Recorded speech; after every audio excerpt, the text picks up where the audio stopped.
Bago natapos ang season ng Yokohama sa laban kahapon ay nagkaroon nga sila ng farewell program para sa kupunan ng Yokohama.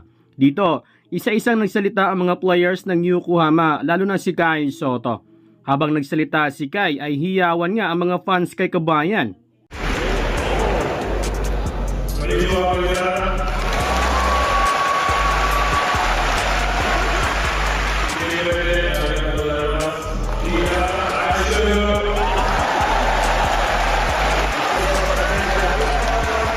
Do kinapos sila ay tinapos nila ang 6 spots sa Central Division ang Yokohama. Ayon pa nga sa owner ng Yokohama, great things are ahead. Mukhang malaki ang gagawing pagbabago ng Yokohama for next season.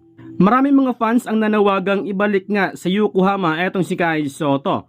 If ever na makabalik nga si Kai sa Japan B-League ay mas lalong lalakas ang Yokohama dahil magpapatuloy ang Kawamura-Sotto tandem at posible pa nilang makuha si Yuta Watanabe.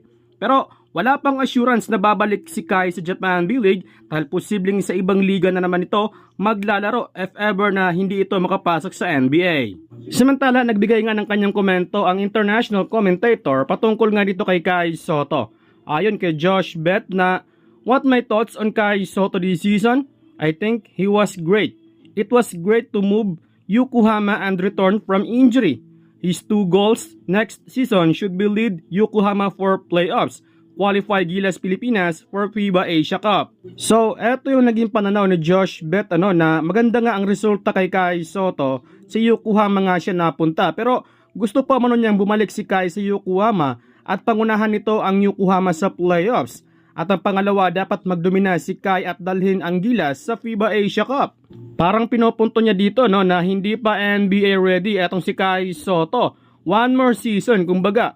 Parang kulang pa para sa kanya ang performance ni Kabayan sa Japan B-League. Well, pwede naman nating sabiing, oo, kulang pa rin talaga dahil sa kalagitnaan na siya ng season nakapaglaro sa Yokohama.